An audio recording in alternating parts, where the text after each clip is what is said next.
Je reviens aujourd'hui pour une nouvelle question spirituelle et métaphysique. Donc on a déjà vu qu'est-ce que l'âme?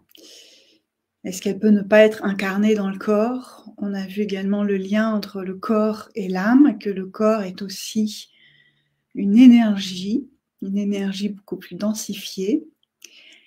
Et aujourd'hui, ce que je propose, c'est d'aller voir, de demander, d'avoir des compréhensions sur ce que sont l'ego et le mental, puisque l'ego et le mental font partie, j'ai envie de dire, de notre entité. Et que donc, quand l'âme s'incarne dans le corps, donc elle utilise déjà le corps pour être dans cette matière densifiée qu'est l'incarnation sur la planète Terre. Et donc, presque, pourquoi ou à quoi servent le mental et l'ego? Surtout qu'on entend régulièrement dans le développement spirituel de faire un peu taire le mental et l'ego, donc mais mine de rien, ils sont quand même là présents. Et à quoi ils servent, quoi? Et à quoi ils servent? Et au-delà de ça, c'est peut-être comment mieux coopérer avec eux pour toujours être aligné avec la voix VOIE et la voix VOIX de notre âme. Donc je vais laisser les informations descendre, la guidance venir pour que ce ne soit pas moi, Catherine, avec justement mon mental et mon ego, que ce ne soit pas ça qui réponde, mais bien une instance plus supérieure à tout cela. Alors là, ce qui me vient, c'est que le mental, première chose, vraiment, le mental et l'ego ne sont pas à rejeter. Du tout, du tout, du tout. Comme l'âme a besoin du corps, l'âme a également besoin du mental et de l'ego pour faire son expérience dans cette incarnation. Le mental et l'ego sont des fonctions, des fonctionnalités pour permettre à l'âme de se vivre dans cet environnement qu'est la planète Terre ici. Et en vérité, donc tout le monde a une âme, chaque âme a un ego, une personnalité, même les âmes qui se sont incarnées avec cette conscience élevée de qui elles sont.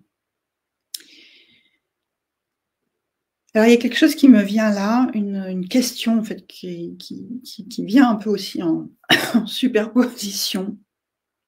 C'est cette histoire de l'oubli. Quand l'âme s'incarne, on oublie, l'âme est là, l'âme elle est bien là, elle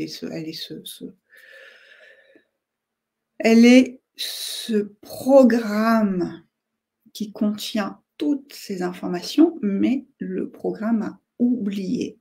On oublie. On s'incarne et on oublie qu'on est une âme, on oublie qu'on a vécu toutes ces incarnations et on oublie toutes les expériences de toutes les incarnations. Mais quelque part, en fait, ce n'est pas totalement oublié. Il y a ceux qui s'en souviennent très bien, il y a les dons et les talents qui sont là, présents, qui vont se manifester. Et ils vont pouvoir se manifester sans forcément se souvenir des incarnations.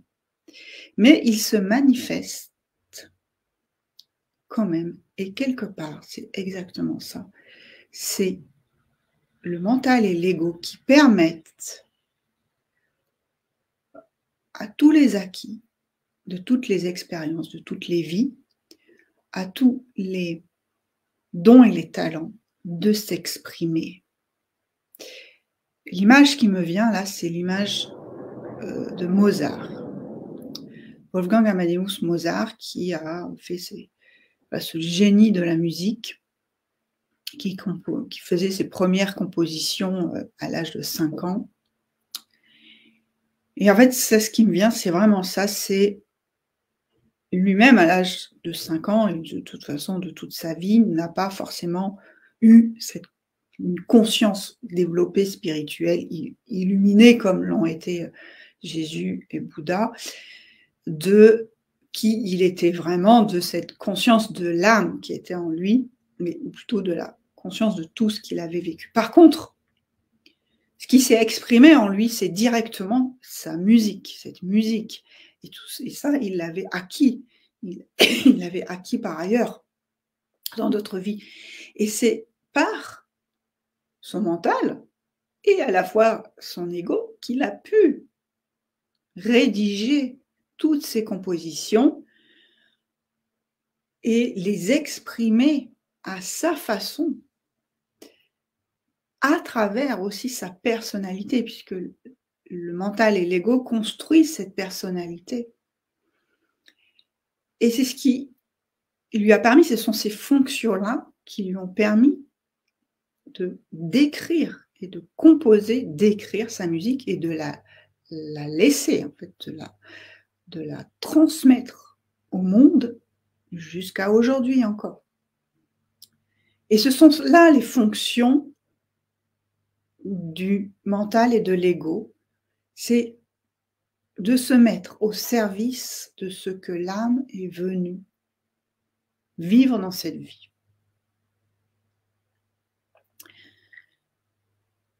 Alors, il y a plusieurs choses, là, plusieurs questions en qui même. Je reviens sur cette histoire du voile de l'oubli. Pourquoi on oublie? Et aussi pourquoi, en fait, globalement, on met un certain temps quand même à ce que l'ego et le mental se mettent au service de l'âme. On passe par tout un tas de chemins et de vicissitudes avant d'y arriver totalement. Alors, il y a quelque chose qui me dit que peut-être que le voile de l'oubli sera peut-être à traiter dans une autre vidéo, parce que c'est aussi un vaste sujet. Mais parce que c'est aussi en lien avec ce libre arbitre, mais il y a quelque chose de très fort, c'est de repartir aussi d'un état totalement neutre, d'un état vierge. En fait, là, ce qui me vient vraiment, c'est ça, ce mot vierge, vierge de tout pour avoir à nouveau ce regard sur la vie, le regard de l'enfant qui découvre son nouvel environnement et qui s'émerveille de cet environnement. Et le voile de l'oubli, il est là, parce que si on savait, d'une part, tout ce qu'on avait vécu, ça viendrait quand même quelque part un peu plomber, enfin mettre une pression, de mon côté, pas plomber, mais mettre une pression. Mais surtout, au-delà de ça, c'est on pourrait être quelque part aussi désabusé et se dire oui bon encore et encore, et non, là à chaque fois on revient avec un état neuf, quelque chose de vraiment nouveau, et on vient expérimenter ce nouveau. Par rapport au voile de l'oubli aussi, l'âme c'est ce qu'elle est venue expérimenter, et quand on s'incarne on ne le sait plus, on a également oublié. Et on va en fait se réaligner petit à petit sur notre chemin. On va recevoir des indices régulièrement tout au long de notre vie. Et c'est aussi, on l'oublie parce qu'on a un chemin à faire. Et c'est toujours ça, ce n'est pas la destination qui compte, c'est le chemin. L'expérience se fait toujours à travers le chemin et non pas avec le fait de savoir pile où on va. Le chemin trace notre destination. Alors oui, l'âme sait, elle sait quelle est la destination, mais elle-même, elle a ses expériences à faire pour aussi évoluer. Elle va savoir quelles sont les différentes étapes, les différentes «épreuves» entre guillemets, ce qu'on a à dépasser aussi, en soi et c'est grâce alors il y a plusieurs choses. Il est important, d'une part, de dépasser tout ce qui se présente à soi pour en faire l'expérience et acquérir ses compétences, acquérir ses capacités, renforcer également tout ce qui est là en nous.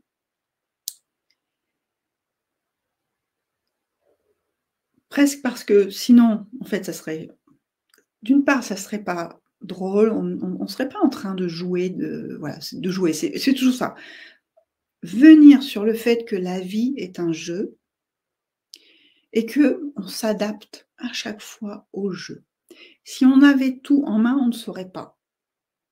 On n'aurait même plus envie de jouer. Et qui c'est qui nous permet de jouer?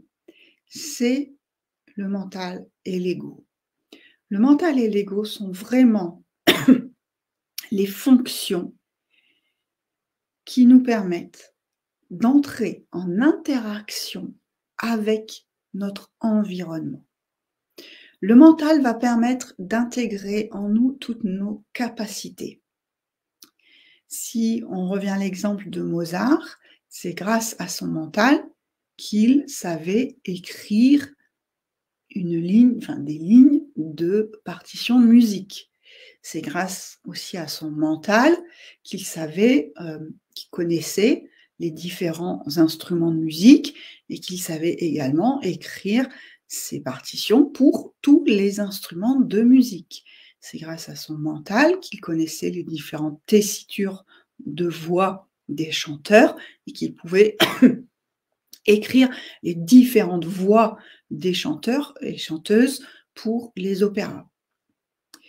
Et ça, c'est en fait le mental qui acquiert les informations nécessaires, va les classer, les trier et les ressortir quand il y en a besoin.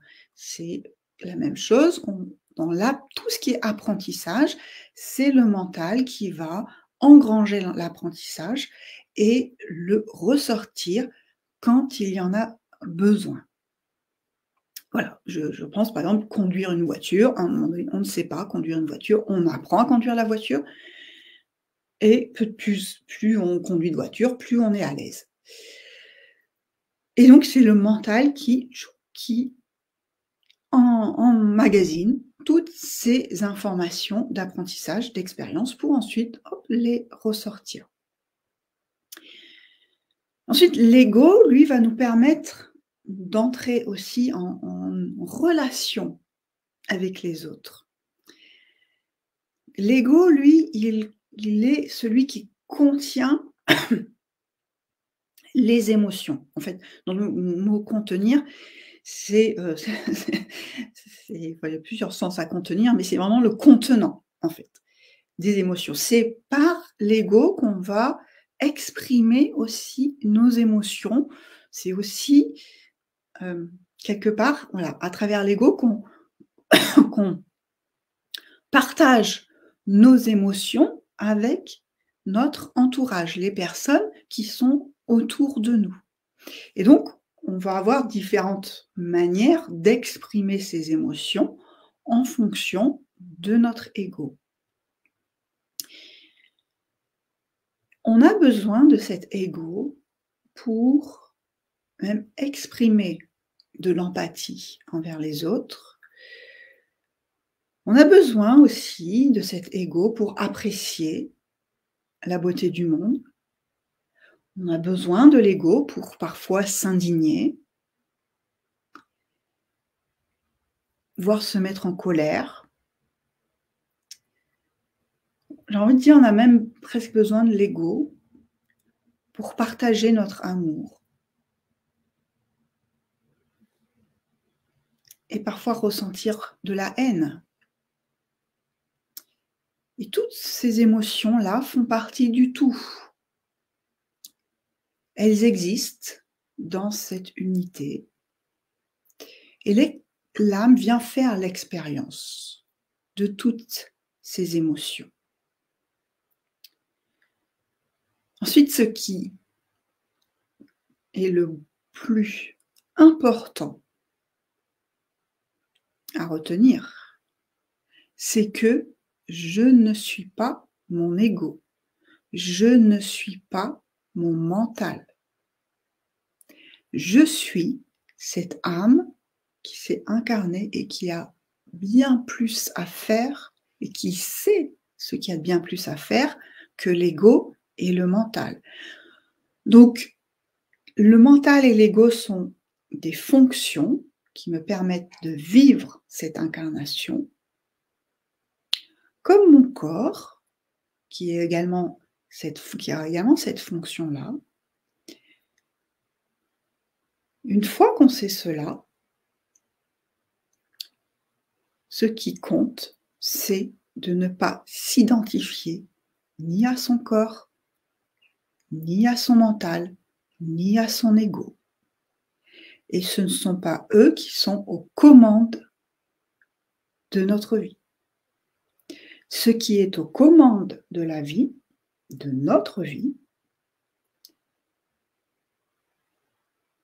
alors il y a l'âme qui est là, qui envoie un peu les informations, ce qu'elle est venue expérimenter. Et au-delà de ça, c'est l'essence divine. L'essence divine est, j'ai l'impression de dire, ce réceptacle, elle est ce qui contient tout.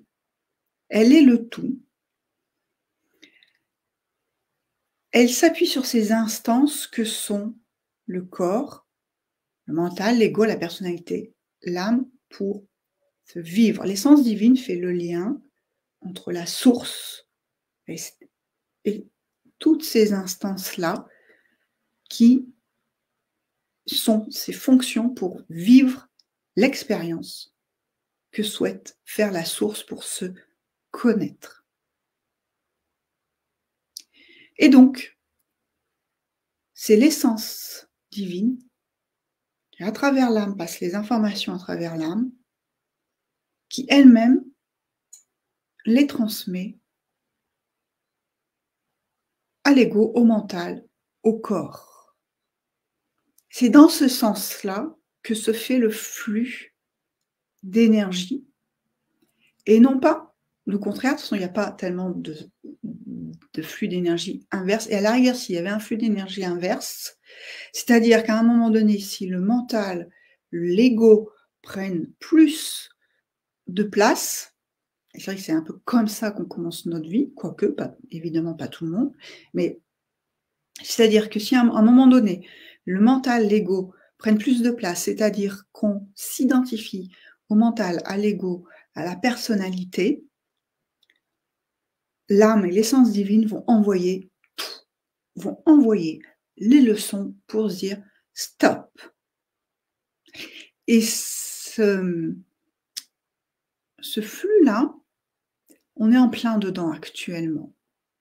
Longtemps, on est resté en fait. On est resté dans cette identification de l'ego, du mental. On était dans ce libre arbitre, on y reviendra au libre arbitre, mais voilà. Allez-y, faites vos expériences, vivez ce que vous avez à vivre, rien n'intervient. Maintenant, dans les énergies là actuelles, 2024, tout voilà, dans ce chemin d'évolution de conscience, on a de plus en plus en fait l'âme, l'essence divine qui envoie les énergies pour que on fasse cette bascule et que c'est l'essence divine qui est aux commandes et qu'on en ait conscience. C'est d'avoir cette totale conscience. L'ego, le mental se mettent au service. La personnalité, de la même façon, tout cela se met au service de l'essence divine et de l'âme qui, elle, qui contient en fait, qui contient toutes les mémoires, qui contient toutes les informations. L'ego mental se met au service. Ils n'ont aucune initiative à prendre. Donc moi, j'aime en fait transmettre cette image-là. C'est votre ego, votre mental, ils sont sur un transat, avec le cocktail qui va bien, au bord de la piscine, au bord de la plage, au bord du lac, là où vous préférez être. Ça peut être à la montagne, sur les pistes enneigées. Voilà. Ils se reposent et ils attendent de recevoir les instructions.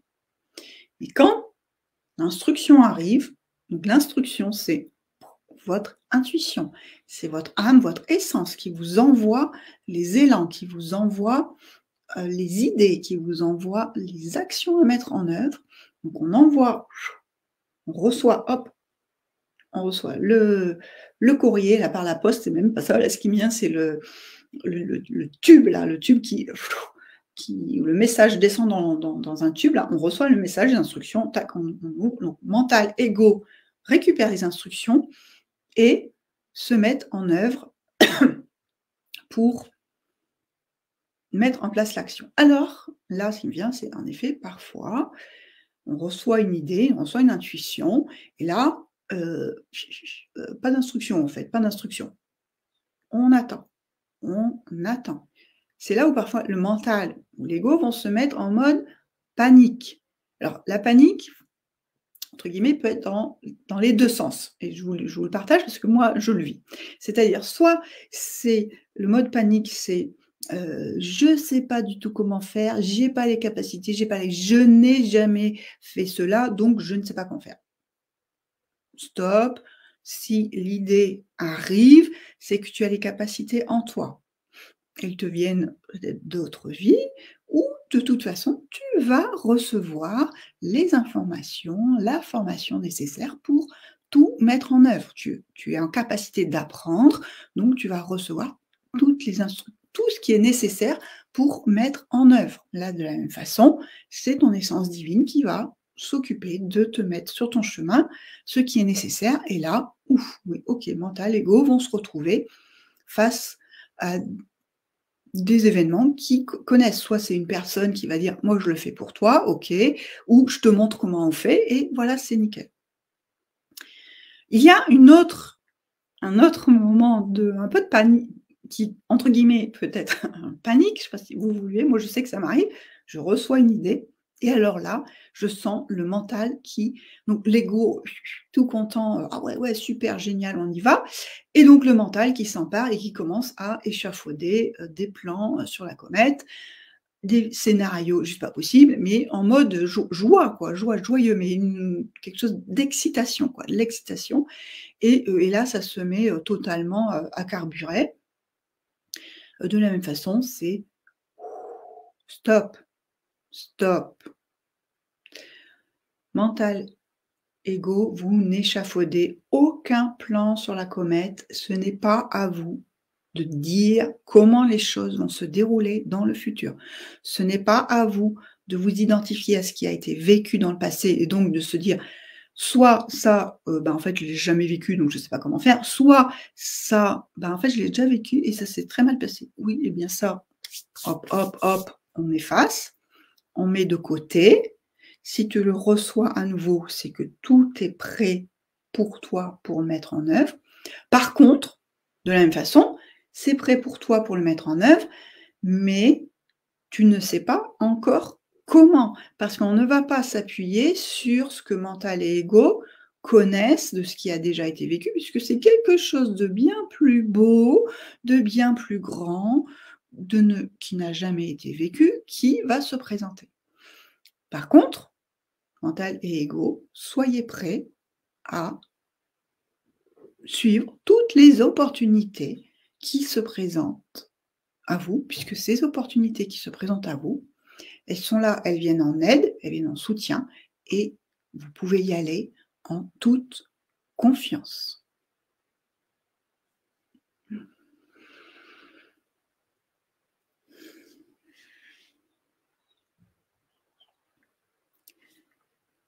Donc là, en fait, ce qui me revient, c'est vraiment de surtout ne pas dénigrer mental, ego, de la même façon que pour le corps, de toujours être en amour avec notre mental, notre ego.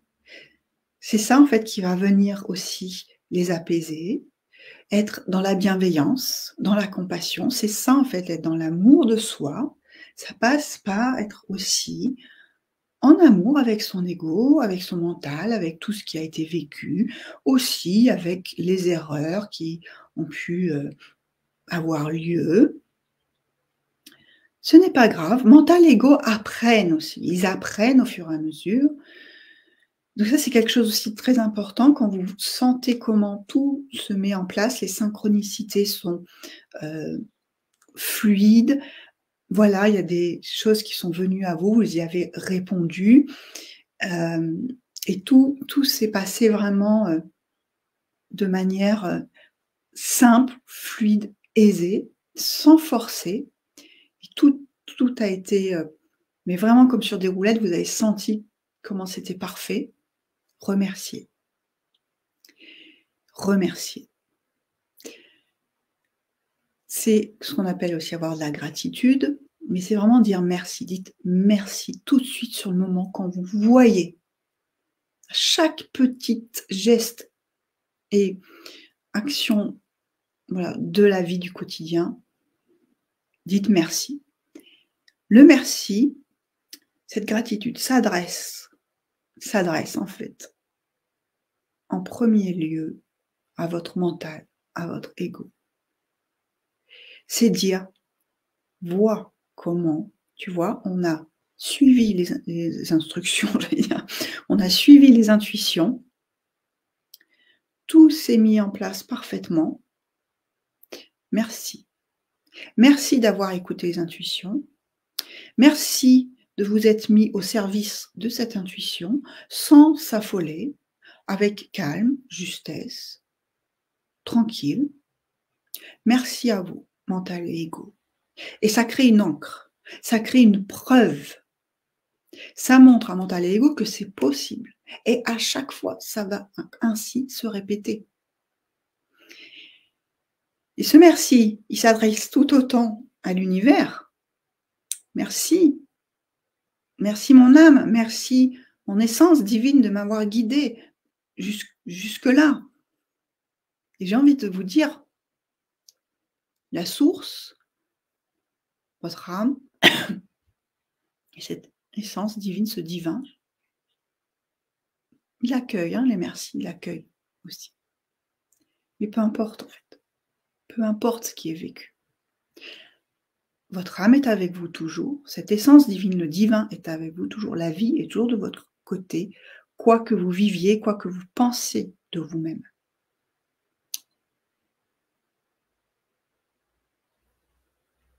J'ai envie de dire, l'âme n'a pas d'émotion.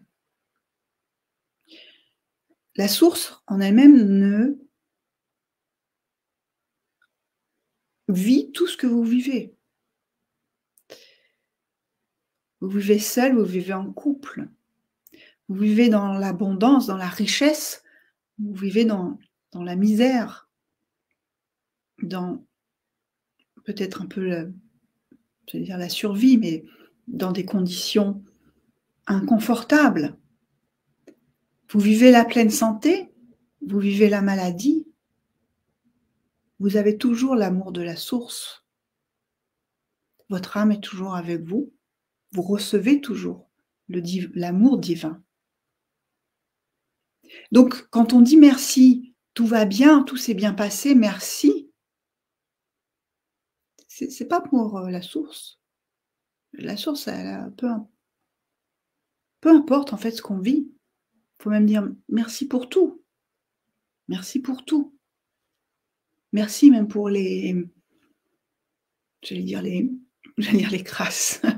Merci pour les épreuves, parce que les épreuves me font grandir, vous voyez. Donc quand on dit merci parce que tout s'est bien passé, tout s'est bien déroulé, c'est pas l'univers qu'on remercie. C'est merci à l'ego et au mental de s'être mis au service de ce divin, de s'être mis au service de ce plus grand qui est là, qui est ce que je suis en vérité. Et là, ego et mental, ils s'apaisent en fait. Ils se disent, ok, ça marche. On va continuer comme ça. Et c'est comme ça que, vous voyez ce cercle vertueux, au fur et à mesure, plus le temps avance, plus ego et mental se mettent au service de votre divinité intérieure. Et c'est pour cela qu'ils sont là, pour permettre de vivre cette incarnation en interaction avec l'environnement et toutes les personnes qu'on rencontre dans notre vie.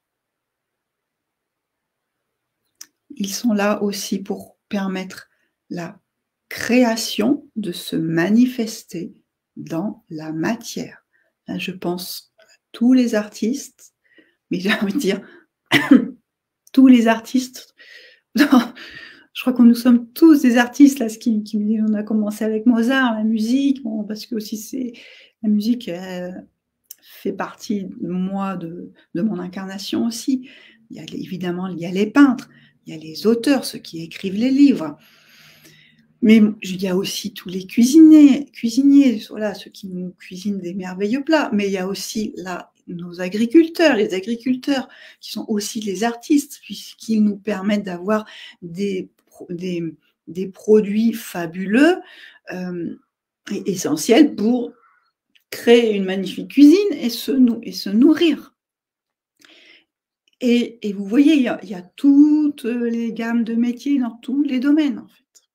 Dans tous les domaines. Et c'est grâce à Mental et Ego que tous ces métiers, dans tous ces domaines peuvent se manifester, se matérialiser. Et qu'est-ce qui matérialise? Il matérialise l'énergie de la source, l'énergie divine. Voilà. Bon, bien, dites-moi comment cela a résonné en vous. Avec quoi vous repartez justement? Quel est le regard que vous allez poser maintenant sur mental et ego et personnalité? Et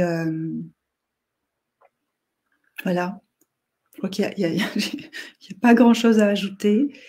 Juste merci de mettre un commentaire, de me mettre un petit pouce, voilà, un petit cœur, dire que vous avez bien suivi, écouté la vidéo jusqu'au bout. Laissez infuser tout cela en vous. De toute façon, ça se met en place tout seul. Voilà. Et on se retrouvera bientôt pour une nouvelle question. J'avais listé la question, la suivante, c'est qui sont nos guides? Que sont nos guides? Voilà, je vous souhaite une très belle journée.